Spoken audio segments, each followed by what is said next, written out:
You know what's worse than overpaying for a vintage watch, right? Not getting what you wanted is getting blacklisted by people like myself or any other dealer who finds your way of doing things the wrong way. I'm gonna get into some little stories that are not fun for us. You know, we're just here to make a living. And at the end of the day, I want you to have fun. I want to have fun, and I'm not gonna be pushing any sell or be pushed around to actually make a sell myself.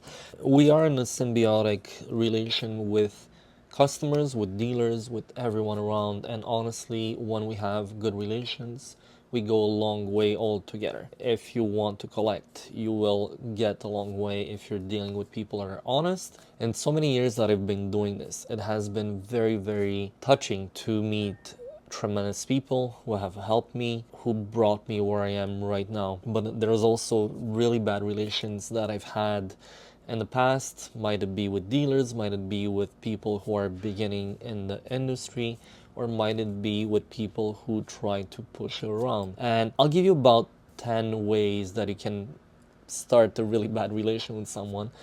There's ways of doing things that when you start dealing with a dealer like myself or in any business relation, there's that respect, there's that guidance of how to do things in a certain way. We have obviously we have our costs, we have our way of doing business. I like turning a lot of inventory. A lot of dealers will try to make a fortune on every single watch they're selling, or they're gonna just hype up whatever they're selling. It's not what I'm trying to do. I'm just trying to point out normal things that you can find about a watch, or things that you can basically focus on as a collector or whatnot.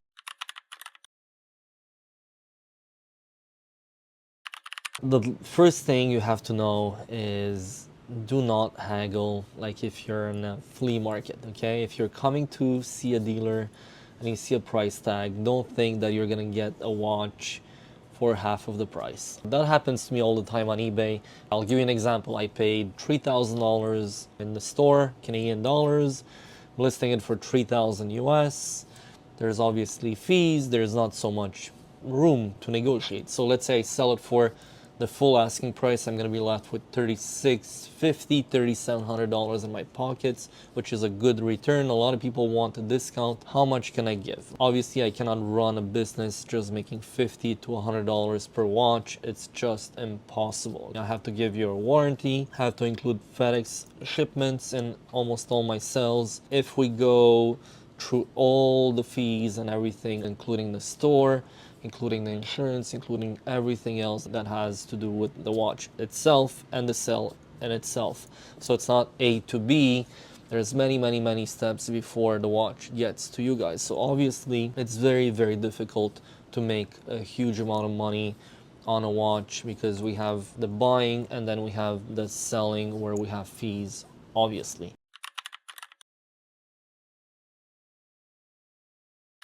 If we do have encounters like this one, it happened to me last week and it's really sad because obviously I don't like getting into confrontations about the deal. There's no place for confrontations in a deal. We either agree on the price or we don't, and then we normally move on. I did have last week a person who was actually of the channel who was really interested in dealing into a watch, and we agreed on the price. He asked me, why is your price so cheap? Well, I'm not cheap, I'm just correct, reasonable, and I dropped the price by quite a few $1,000s on the deal. Let's move on, come and pick it up. It's always good to actually meet each other. You know who I am and you know about me as well. Then gets to the point where he wanted to sell me some watches, despite the fact that we had agreed on everything in terms of the initial deal. Now he wanted me to take a few watches in, and obviously I have enough experience where I sell a lot of different watches. I'm not only into Rolex, I'm not into one or two brands like a lot of people are. I'm into many different brands. I have a history of selling them. I can look up on my computer within seconds to see what the last one I sold for and what it sold for maybe a year ago, 2 years, 3 years ago. So I do have a bit of a history of selling different or variants of the same watch. When we got to the point of, hey, what are you giving me for my watches? I told him and we were so far apart. We were, I think, 40% apart from what he was expecting and what I could pay. Obviously, I have to take into consideration I do need to do a service. Everything was a Rolex.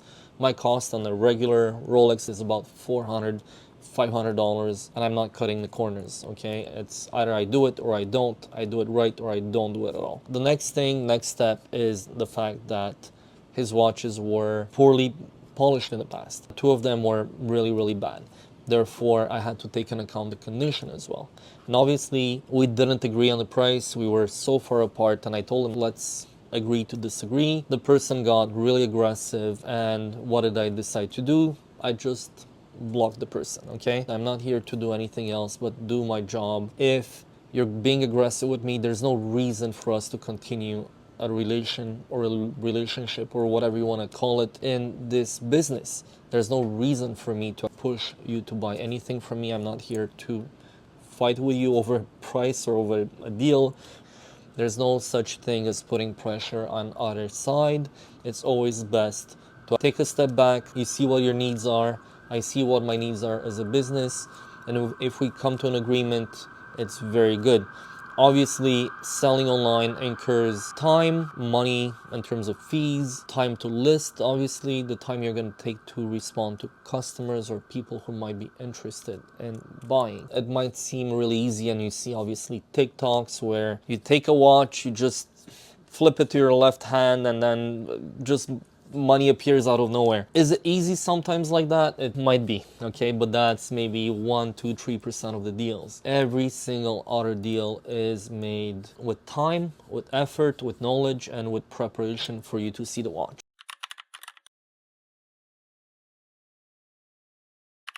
When people just write to me on, again, I deal a lot on eBay. There is almost 1,600 items at all times on eBay. Please do not assume that we're trying to hide something from you or we're trying to lie to you or anything like that. There is no reason for us to lie, because in the end you will still find that we actually lied to you or that it's actually a bad deal for you. There's no reason for you to imply that we're crooked or anything like that. Obviously, we start off on the wrong foot. Okay, if you do that with a dealer, I'm on the fence of saying, hey, you know what? If you don't trust me, here's the door, or don't even come to my store. Let's stop the conversation there and just let's move on with our lives. It's not about the ego. It has nothing to do with that. It's the fact that you will always have that doubt about me or about what I'm doing or whatnot. I met a lot of people like that, okay? And it's better off to move on than for me to get into a deal that will turn into something extremely sour for the customer, for myself, just because there's that doubt. There's always those accusations of things that we're not doing. And look, honestly, it's common sense. We're either getting along or we don't. Some people don't like me. I'm okay with that. I might not like people for certain things or for certain experiences that I have myself in my life. And it is what it is. We're just not clicking together, and it's all fine. What I'm gonna say, it is obviously something that is a two-way relation, okay? It's trust. I trust you for wiring me the money or for paying me with real money, and you're trusting me for delivering something that's as advertised, and that's what we're expecting on both parties. That respect is mutual, and this is how you start with something from fresh. Obviously, if you start with something really negative, I'm more on the fence of just saying, hey, you know what, I'm gonna stay away from that kind of person just because I know that in the past I've had problems with similar or identical types of inquiries. So that's when you're basically gonna break the relation even before it started.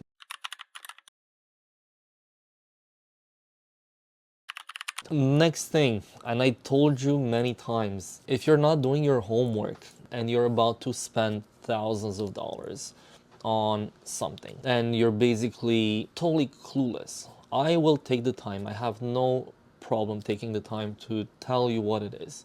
Again, it's going to be your end decision if you're going to buy it or not. But for my part, I know what I'm selling, but I don't have to sell it to you. It's not my job. It's my job to assure you that everything is correct, to give you the information, and then it's up to you to take the decision of buying or not. In my case, I consider myself as a very honest dealer. In many other cases, you will be weak in front of a guy who will just tell you all sorts of BS, okay, and who will take advantage of your non-knowledge about what you're about to buy, okay? You're really, really weak in front of a person who has or who could take advantage of that. I'm not there for that. I don't care. You want to deal with me? I don't care if you want or you don't. It's fine. It's on you to choose whoever you want to deal with. But in many cases, we do see people taking advantage. I tried once, okay, to push a deal. I wanted to vomit. I don't feel well pushing a deal on someone. It's up to you to decide, but you have to do a bit of homework as well. And I always tell people, look, if you're not sure today, there are many other watches coming in the next week, 5 weeks, 5 months, and you can get something that you like if you really like dealing with me or you like my position and what I'm doing.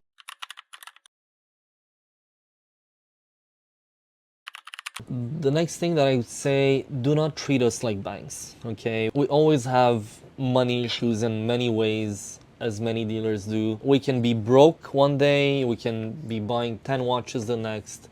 It is the way this business works. It's low margin, high volume. Anyway, for me, a lot of people might have line of credits, bank loans. They might have mortgaged their house, or they're a bunch of friends that put together a lot of money and have millions of dollars behind them.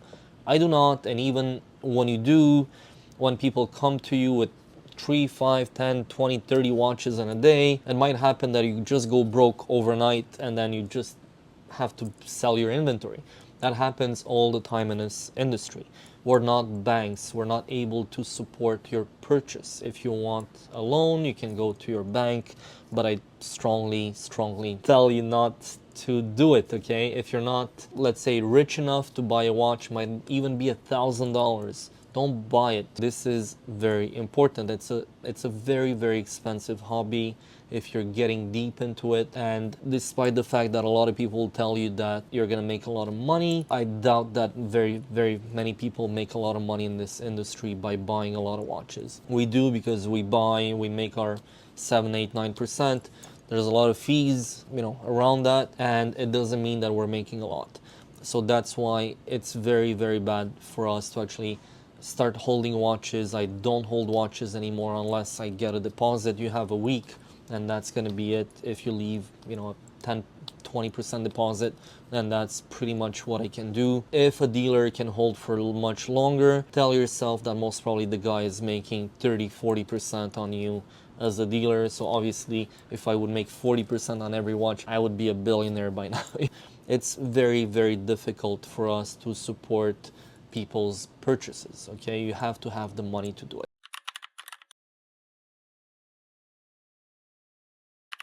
The one point that I have problems with all the time, and right now, if you come to me, you want to sell me a watch, I'm going to ask you for your price. Just going to tell you yes or no. Why? It's almost like fantasy land, okay, right now in this whole industry. A lot of people who are new to the industry, they think that I'm gonna buy a watch and I see a price online and I'm gonna get that exact price that's listed. That's not how it works. There are many, many watches out there that are highly listed. We're gonna name Chrono 24. Just to be on Chrono 24 as a dealer with 100 watches, which is not a huge volume. I have about 100 watches myself. But if I have to be on Chrono 24 as a dealer, the monthly fees, if you look it up, it's 600 euros monthly. So it's $12,000 Canadian per year just to be on the platform. Then you have to sell the watch, which most probably it's going to cost you anywhere from 7 to 9.5%, I think, in terms of fees, overall fees, exchange, this and that, and you calculate all. By the time you're done, you're around the 8 or 9%. Okay, if you calculate all those fees, how many watches do you have to sell monthly just to be on the platform? Obviously, those prices are highly inflated, and you cannot compare yourself with a dealer who might be in Amsterdam, who might be in London, who might be in Hong Kong, who has millions and millions of dollars of inventory, and you want the same price as them, as someone who has one watch in your hands. I cannot even compare myself to those big dealers. Even though I did big deals in the past, I'm no one in the industry in a certain way, and I don't pretend I am. I'm really small versus a lot of other dealers who are really impressive in terms of inventory, in terms of knowledge as well, and in terms of how many different watches they have, not only a certain brand, but many, many different brands and models, and the knowledge they have, it's very impressive. I do know a lot, but some people know a lot more, and they're really, really good out there. And in many cases, a lot of people just pull out numbers out of their okay, I'm not gonna say anymore, and they come to us and they're hoping to get the best out of that.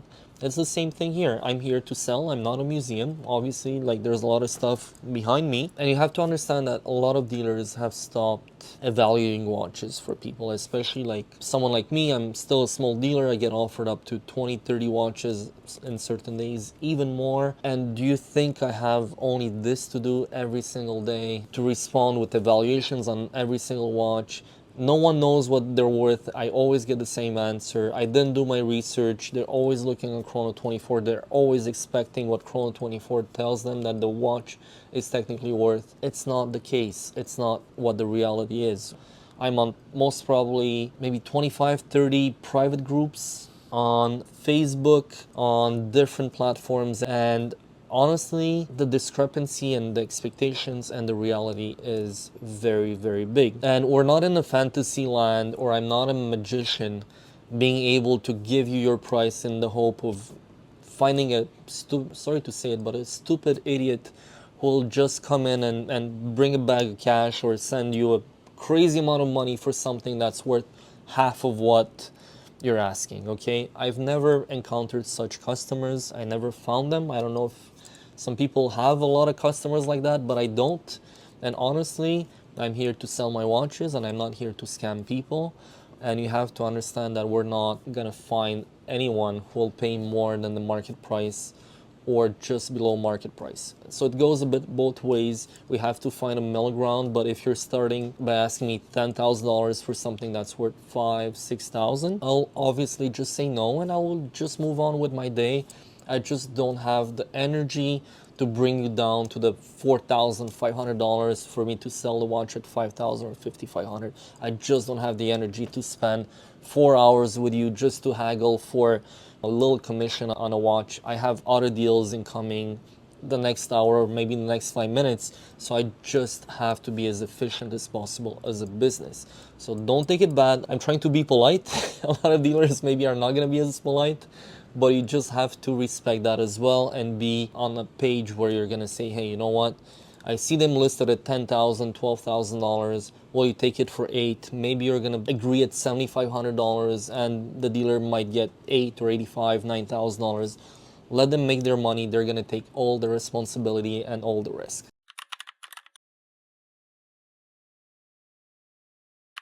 Honestly, the one thing that never really bothered me, but it kind of does now because I don't have a lot of time personally. Don't waste our time, guys. It's the one thing that is very important. It's not about me being pissed or whatnot. I'll respond. I'm gonna be more than happy to answer all your messages on Instagram. But if you're just writing to me, hey Chris, price, like, and I see it happening 4, 5, 6 times on Instagram, I might even block you. Like, I don't want to deal with people who are just inquiring about prices. Not even a thank you, not even you showing up, not even you calling me, inquiring about the watch. Just price. If you're inquiring many, many times and you're harassing us and wasting our time, obviously we're going to get pissed and we're either going to ghost you or block you, or just literally, I told a few people in the past, like, dude, stop it. And people take it bad. They think they're allowed to do all sorts of stuff and tell me, hey, I'm a customer. And the reality is that you're not a customer. You're not spending money with me. If you're going to a lawyer, to anyone who provides any service, I provide a service a bit like anyone else. I'm not getting paid until someone actually buys something. The clock and the bill starts billing, if you want to call it this way, with a lawyer as soon as you call them. As soon as you get advice, they're gonna clock you and bill you based on the time you're taking off their day. I'm not like that. I'm gonna answer. I'm gonna be super nice. I have that little part of my life where I can give 5-10% of my spare time, but the rest of the time, I'm really sorry. It's a business, and I'm gonna treat it as such. Some people come to me with the craziest demands, okay? I've had people ask me to make all sorts of really shady transactions. The craziest one in the story that happened to me many times, and it's a never-ending story where people actually call you or they comment in person and they're like, hey, do you take credit cards? They didn't ask about what they want to buy. They didn't ask you about anything, but you take credit cards. What does that do? You're basically trying to pull out a scam on a credit card company with my help. That's never gonna happen. Or you're trying, for example, to bring me stolen goods or whatever crazy ideas that you might have. Do you really think I'm gonna lose my name for $5,000, 10,000? 100,000? What's my price? I have no price, guys. My reputation, my bond is my name, and I won't lose it for a few dollars. It's not worth it. It's either you make $100,000 now, or you make millions of dollars over the many years of work that you're gonna do. Okay, it's a choice you're gonna have to make. There's a sad story locally where a dealer took inventory on memo. Okay, that's a true story. It happened to very close people around me with this kid that was known by everyone. He did a lot of damage, hundreds of thousands of dollars of damage, where he took stuff on memo. What does that mean? I'm gonna tell you, hey Chris, I know you very well. Can I take this? I'm gonna sell it, bring you back the money, whatever, or pay you in a few weeks. You see that a lot in New York. You see a lot of that in many industries, such as jewelry, watches, and everything around it. And it's all about trust. We trust each other. We have kind of credit, if you want to call it, between each other. We must kind of trust people to do certain deals. Again, nothing shady, nothing crazy, nothing like that. And the kid just took off with hundreds of thousands of dollars of people. And that's because he had gained the trust of many dealers around town. We're talking of Montreal, we're talking of Toronto, we're talking of other places as well. And he got away with it. He left. I don't know where he is. I wish him very much luck. But you're trying to do things that are really the wrong way. He's young. He basically chose the fast path to a few $100,000, which could have had been done in a few years, and then you build your relations instead of destroying and nuking. It's pure destruction of what he had built for the past 3-4 years with everyone in town, Toronto, and many other places. If you do that in other places, obviously word gets out and you're basically burned almost worldwide. Your name is going to appear on groups, it's going to appear, your story is going to be there, everyone knows about you, you're not going to be able to deal anywhere in the world. Your picture is going to be on all the groups and you're done for. That's why we have a reputation, we have things that we stand by. Other people might agree to do shady stuff. I'm not one of those guys, okay? You might be doing shady stuff yourself. Good for you. I don't care. But I'm not dealing with those people, okay? It's your choice, it's your life, it's your path that you choose.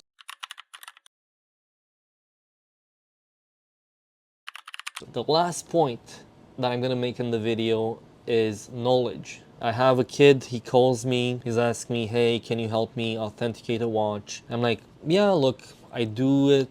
I do a full report. I basically take the responsibility for the report if the watch is fake. If it ends up being a fake watch, I'm gonna pay for it, and whatever it's gonna be, I'm gonna be very responsible of the transaction if you're to sell the watch down the road or so on and so forth. And I told him, look, it's $150. I'm including the taxes in Canada, and this is basically, you come to me and I do it. He's like, well, I don't want to spend that money. And I'm like, sorry, man, I'm really sorry. As I said earlier, my time is my money and my money is my time. That's how I basically pay for everything around me. Therefore, if I take an hour with you, I'm going to explain to you about the watch. You're going to have all the questions. I'm going to be with you for that hour. You're going to have a full report and you're good to go. And he tells me, okay, I don't want to spend that money, so have a good day. And I move on, and 10 minutes later, who do I see at my door at the store? That young kid. What do you think I did? I basically told him, look, man, as soon as I touch the watch, you're gonna owe me $150. I'm starting the process of doing what I'm doing. He's like, yeah, but you're the expert. Yeah, and an expert gets paid for his expertise. So that's the end of it, okay? Have respect for our knowledge. Obviously, there are fees. There's a lot of time that we include into our business, okay? If I took 30 years to learn what I'm basically giving to you guys right now, I'm giving you hints, I'm giving you little ideas. It's because I worked very hard. I don't necessarily went above and beyond with my personal life to go on party trips or whatever. I did put my energy in this business and my knowledge and building my foundation to give you back what I know right now. When it comes to watches, my experience is something personal. It's something that I've had over the years. And basically, I don't take BS anymore. I'm simple. Yes, no, we keep it respectful and we go on with our lives. We can talk about everything. If you come to the store, I'll take the time. I have a pleasure chatting with you guys. But when we go professional or full on professional, you have to understand that if I'm guaranteeing the watch and I'm putting basically my money on the table to say, hey, you know what? If this is wrong, I'm paying you out of pocket. If whatever I say is wrong here, I'm going to replace it or I'm going to make it right. How can I do it for free? How can you expect that kind of guarantee from anyone if it's not something that you pay for? Okay? There are so many things out there that are wrong, including today, right now, okay, while we're filming. I have someone and he's asking me, hey, can I send you a picture of the watch and how much I should pay for it? I'm like, what do I have to do with the watch? It's not my deal. It's your deal with that person or with that dealer. What do I have to do with that deal?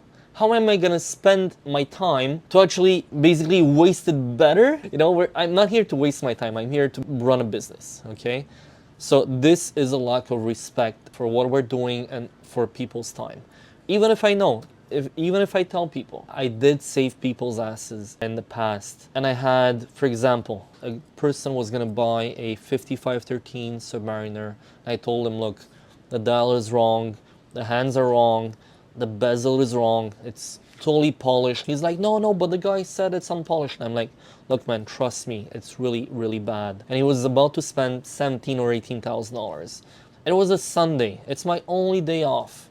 You're taking half an hour, 45 minutes, an hour of my time for me to do all the research or to answer you, to go back and forth, even if it's 2 minutes, okay? I just saved the guy $18,000 on a really bad watch. He said, yeah, I'm gonna send you money, blah, blah, blah. You saved my life. Thank you, whatever. Like, okay, man, I wasn't expecting anything in return. I did it out of, you know, the fact that I was saving someone's hard-earned money to go into someone's who was not as honest as I would be about the deal. And he proposed to send me money, so he never did. I never heard back from him, except 2 weeks later, he messaged me again about something else. And I'm like, you know what? F off. Blocked. You proposed to pay me. I didn't ask you for money. I did it because I was helping you. But since you proposed, you're not even saying like, hey, let me pay you a beer or whatever, send me 50 bucks, whatever. I would have been more than glad. It would have showed me respect. That tells me it's not someone that's fit to deal with me. So I blocked him. I'm never gonna hear from that person again. I don't want to hear about that person again. It's a matter of respecting people's time. I'm not calling my lawyer every 2 minutes to ask him for my personal endeavors or whatever. To finish off the video, I'd say it's something very simple. Many people, about 95% or even 98% of people I encounter are extremely nice. And thank you all for that. But for all the people who have no respect, not even saying hi or bye or whatever, at least like, you know, that common sense. I always say hi, I'm always smiling, always trying to be as helpful as possible. Now I've put myself boundaries because it's necessary. Otherwise, people will call me at 9, 10 p.m., taking my personal time for their own business, for their own advantage. How is it going to be in any way an advantage to me to help you at 9 or 10 p.m. at night if we're not dealing together, if we don't have that kind of history? So to end the video, thank you all for the support. I hope this will help you with your local dealer to keep a nice relation with them. It's very important that the human part prevails any type of business you'll do with them. This is how I am. It's all about the humanity part. The rest doesn't even matter. To finish off, for everyone that made it to the end of the video, type in Bulova and I'm gonna show you why. I have here a super cool little trinket, okay? And it might seem like something very, very kind of dead. It's only an image, but if you look at it, it's basically a revolving, I see it from the inside because it's from the back. It is super, super, super cool. I think it's one of the coolest publicities I've seen so far, and it is extremely mesmerizing. The more you look at it, the more you don't understand how it works. And I'm so impressed by what people were doing back in most probably this is the 70s, because it has to do with the Accutron. It's mesmerizing, it's well made, it's vintage, it's making noises. I don't want to keep it on for too long, but it's super, super, super nice. Hope you guys enjoy the video. Type in again below if you liked it, and see you next week.